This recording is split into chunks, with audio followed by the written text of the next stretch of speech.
आपल्या चॅनलवरती सर्वांचं अगदी मनापासून स्वागत आहे। तर उद्या आहे गुरुवार आणि उद्या आहे वैशाख पौर्णिमा। पौर्णिमा ही जी तिथी आहे ती भगवान विष्णूंना माता लक्ष्मीला समर्पित असते। त्यामुळे या दिवशी जर आपण काही भगवान विष्णूंच्या सेवा, माता लक्ष्मीच्या सेवा केल्या तर नक्कीच आपल्या आयुष्यामध्ये खूप चांगला बदल घडतो आणि आपली आर्थिक परिस्थिती सुधारण्यास, आपली प्रत्येक इच्छा पूर्ण होण्यास मदत होते।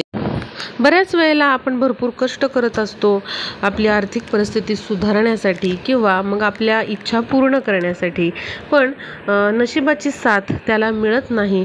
बघा, आपले कष्ट, आपली मेहनत ही खूप महत्त्वाची आहे, पण त्याचबरोबर आपण असे काही प्रभावी उपाय जर केले तर नक्कीच आपल्या कामामध्ये येणारे अडथळे आहेत ते दूर होतात आणि आपल्या प्रत्येक इच्छा पूर्ण होण्यास मदत होते। त्यामुळे अवश्य हा उपाय तुम्ही दर पौर्णिमेला देखील करू शकता। जर तुम्ही दर पौर्णिमेला हा उपाय करत असाल तर नक्कीच तुमच्या अडचणी ज्या आहेत त्या दूर होतात।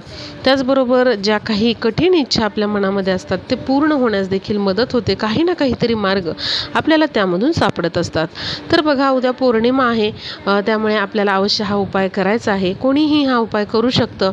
तुमची काहीही इच्छा असू द्यात, कुठलंही काम असू द्यात, अडलेलं काम असू द्यात, पैसे अडकलेले आहेत, कर्ज आहे किंवा विद्यार्थी त्यांना समजा त्यांच्या अभ्यासातील यशासाठी हा उपाय करायचा असेल तरीही करू शकतात। महिला त्यांच्या पतीच्या प्रगतीसाठी, मुलांच्या प्रगतीसाठी किंवा मुलांचं लग्न जमत नाही आहे किंवा स्वतःसाठी नोकरी मिळवण्यासाठी, कशासाठीही तुम्ही हा उपाय करू शकता। आता बघा, या उपायासाठी आपल्याला तुळशीचं एक पान लागणार आहे किंवा तुम्ही यासाठी 21 तुळशीची पानं घेऊ शकता।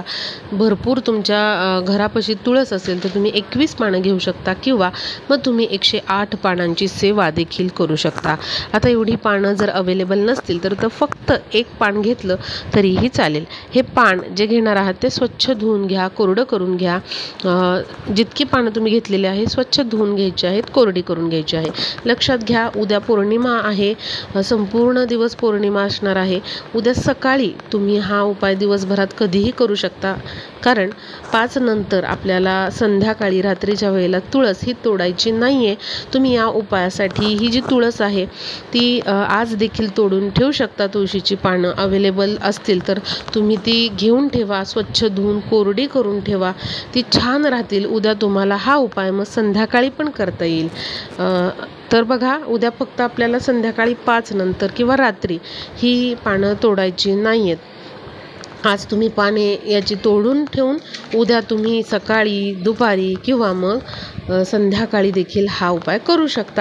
आता उद्या ज्या व्यक्तीला हा उपाय करायचा आहे त्याने स्वच्छ स्नान करून घ्यायचं आहे। ज्या वेळेस तुम्हाला उपाय करायचा आहे, सकाळी म्हणा, संध्याकाळी म्हणा किंवा दुपारी म्हणा, तर त्यावेळेस हे तुळशीचं पान घ्यायचं आहे।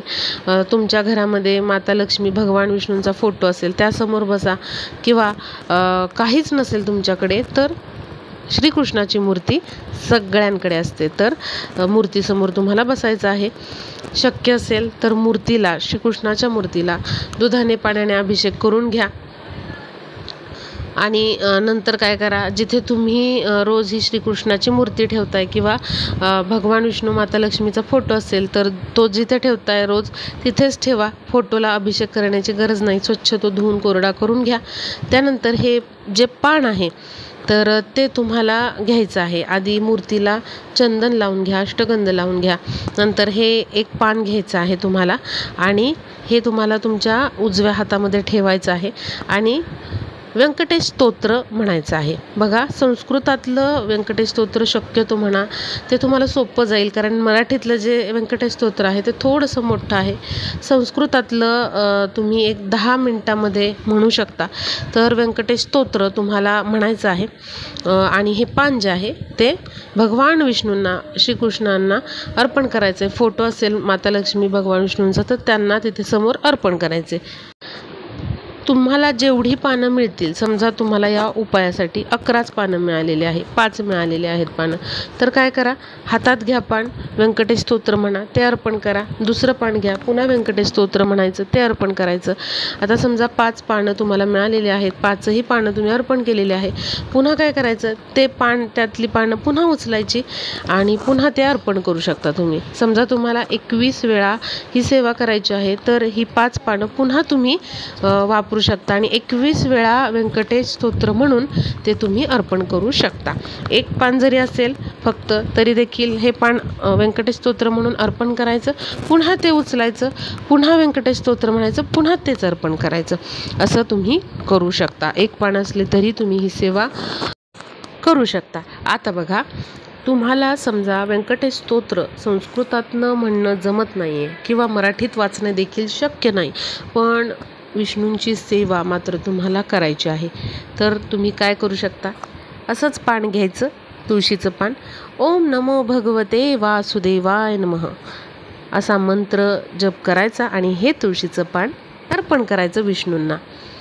पुन्हा हेच पान घ्यायचं, पुन्हा ओम नमो भगवते वासुदेवाय नमः या मंत्राचा जप करायचा, पुन्हा तेच पान अर्पण करायचं.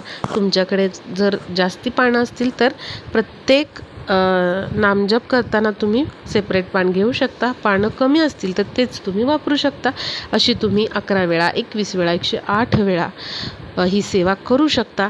बघा, तुम्ही अशा पद्धतीने देखील भगवान विष्णूंची ही पौर्णिमेला सेवा करू शकता. व्यंकटेश स्तोत्राची सेवा करणं शक्य नसेल तुम्हाला तर तुम्ही अवश्य ही देखील सेवा करू शकता. वेळ नाही आहे किंवा वेळेअभावी जमत नाही आहे, तुम्हाला वाचन येत नाही आहे, संस्कृतातलं किंवा मराठीतलं वाचन करणं शक्य नाही आहे, तर तुम्ही अवश्य अशा प्रकारे देखील ही सेवा करू शकता. बघा, फक्त आपलं जे अंतःकरण आहे ते शुद्ध पाहिजे, आपली जी सेवाभाव आहे तो आपला शुद्ध पाहिजे आणि पूर्ण श्रद्धेने, पूर्ण विश्वासाने आपण ही सेवा करायची आहे. भगवान विष्णूंना तुम्हाला तुमची इच्छा बोलून दाखवायची आहे आणि लवकरात लवकर ती पूर्ण व्हावी यासाठी तुम्हाला प्रार्थना करायची आहे.